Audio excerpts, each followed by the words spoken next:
हम और आप देख रहे हैं कि आजकल अयोध्या में भीड़ लगी हुई है।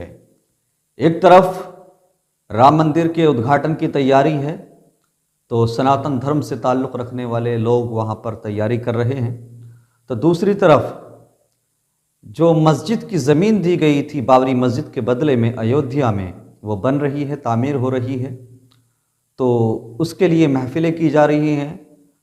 बहुत सारे नाम निहाद सूफ़ी, बहुत सारे बिकाऊ मौलवी, 10-20 हज़ार में अपना ज़मीर बेचने वाले मौलवी उन महफ़िलों में शरीक हो रहे हैं। और जमावड़ा है अयोध्या में आजकल मौलवियों का और सूफ़ियों का, नाम निहाद मौलवी और नाम निहाद सूफ़ियों का।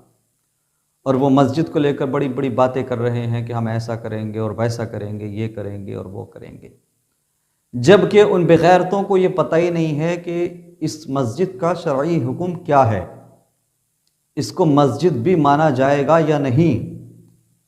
चूँकि मस्जिद तो ज़िरार भी थी, जो मस्जिद क़ुबा के करीब बनाई गई थी मेरे नबी सल्लल्लाहु अलैहि वसल्लम के दौर में, वो भी मस्जिद थी ना, लेकिन उसको बनाया था दुश्मनान इस्लाम ने, मस्जिद ज़िरार को।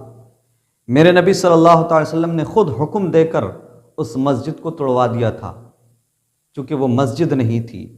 दुश्मनान इस्लाम की तरफ से जो मस्जिद बनाई जाए उसको शरई तौर पर मस्जिद नहीं माना जाएगा। लोग ये समझते हैं कि भाई बाबरी मस्जिद और राम मंदिर का मुद्दा था, तो चलिए मुसलमानों को ज़मीन दे दी गई, वो दूसरी जगह मस्जिद बना लेंगे।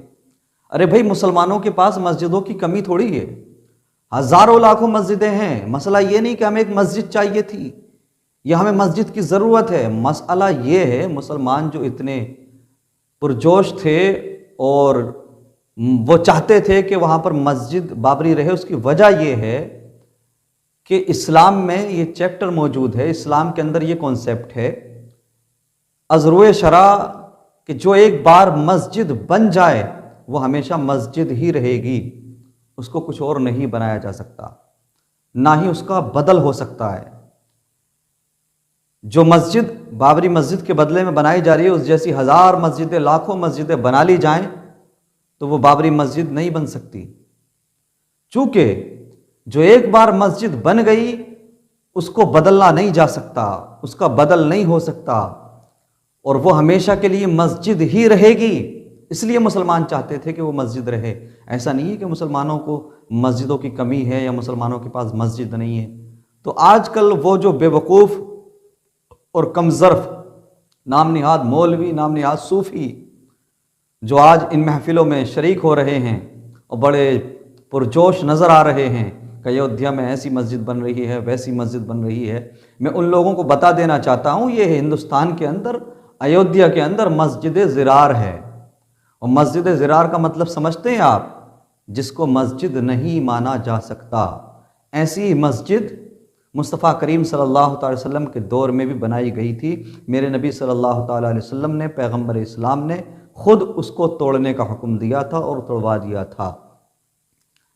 आज हैरानी होती है कि जब भी ऐसे मामलात आते हैं, ऐसी सिचुएशन आती है, तो बहुत सारे बिकाऊ और दल्ले किस्म के मौलवी ऐसी महफ़िलों में, ऐसे मामलात में आगे नज़र आते हैं और मुसलमानों को गुमराह करने की कोशिश करते हैं, मुसलमानों को बेवकूफ़ बनाते हैं।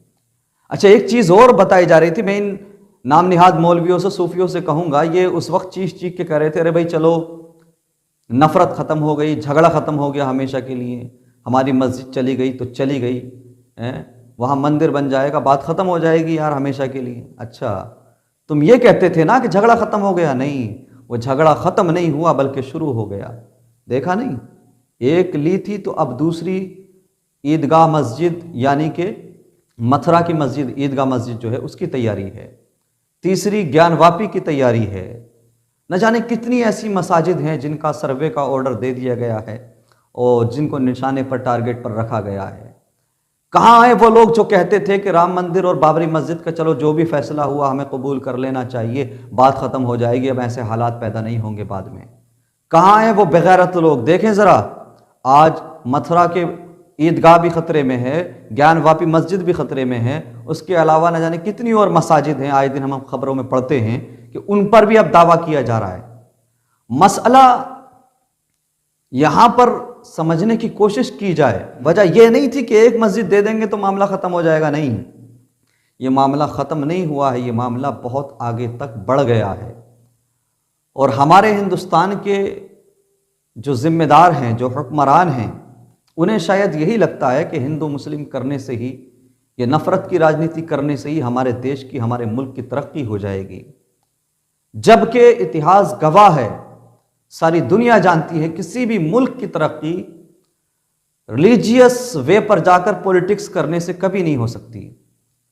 अगर ये इस मुल्क की तरक्की चाहते हो तो फिर सारी अक़वाम को अपने साथ लेकर चलो, सबके हुकूक, सबके राइट्स की परवाह करो, सबके अधिकार की परवाह करो, और नफ़रत को मिटाने की कोशिश करो, नफ़रत को बढ़ाने की नहीं। आज नफ़रत चरम पर है, आज नफ़रत इंतहा पर है। आज हिंदुस्तान में बसने वाले हिंदुस्तानी नागरिक एक दूसरे को नफ़रत की निगाह से देख रहे हैं। इसकी वजह क्या है, इसका रीज़न क्या है? लोग उतने बुरे नहीं थे, कमी लोगों के अंदर नहीं थी, लेकिन नफ़रत की राजनीति करने वालों ने अपने मफाद की खातिर, अपने वोटों की खातिर, अपने ज़ाती मफाद के लिए हिंदुस्तानी नागरिकों के दिलों में एक दूसरे के लिए नफ़रत फैला दी। और धर्म के नाम पर जो चरस बेची जा रही है, जो अफीम पिलाई जा रही है, यकीन मानिए इससे तरक्की नहीं हो सकती। आप क्यों भूल जाते हैं? मुझे बताइए, अगर ये मुल्क भगत सिंह का है तो ये मुल्क वीर अब्दुल हमीद का भी है। अगर इस मुल्क के लिए चंद्रशेखर आजाद की कुर्बानियां हैं तो इस मुल्क के लिए अबुल कलाम आजाद की भी कुर्बानियां हैं। इस मुल्क का नाम रोशन अगर गांधी जी ने किया है तो डॉक्टर APJ अब्दुल कलाम ने भी इस मुल्क को मिसाइल देकर इसकी ताकत बढ़ाई है। अगर इस मुल्क के लिए सनातनी लोगों ने अपनी गर्दनें दी हैं तो अल्लामा फजल हक खैराबादी से लेकर सैयद काफी रहमतुल्लाह अलैह मुरादाबादी तक हजारों उलमाए किराम ने अपनी गर्दनें कटाई हैं। फिर आप क्यों नफरत की राजनीति करते हैं? क्यों हिंदू मुसलमानों को हर वक्त लड़ाने की कोशिशें करते हैं, लड़ाने की प्लानिंग करते हैं?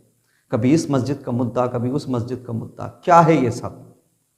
क्या इन चीजों से देश की बेरोजगारी खत्म होगी? क्या इन चीजों से देश के जो मेन मुद्दे हैं, जो हसास मामलात हैं, वो हल हो जाएंगे?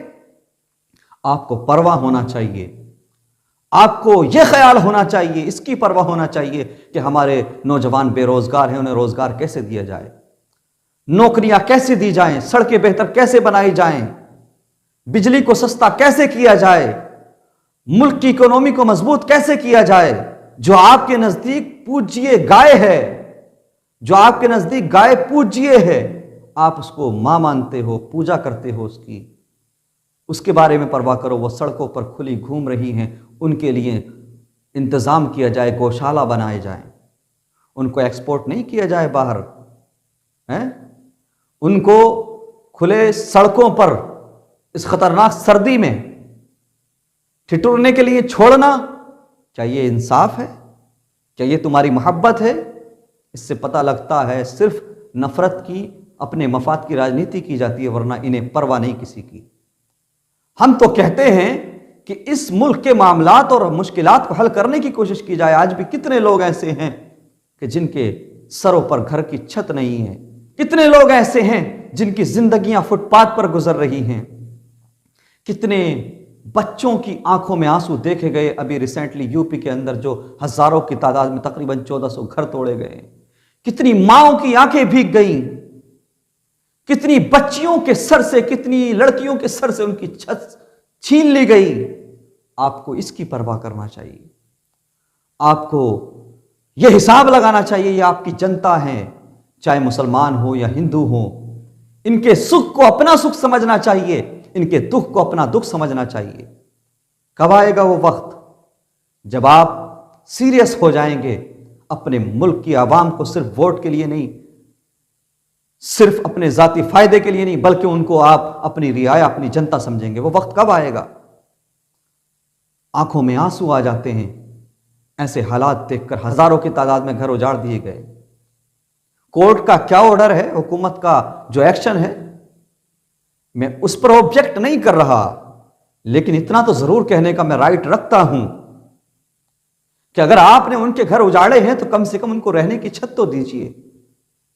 अगर आपने उनके घर छीने हैं तो कम से कम उनको रहने के लिए कोई जगह तो दीजिए। जरा सोचें, छोटे छोटे बच्चे और जवान बेटियां भी इन घरों में थी। उनकी इज्जत की परवाह कीजिए, उन छोटे छोटे बच्चों के मुस्तकबिल की परवाह कीजिए, उनके फ्यूचर की परवाह कीजिए।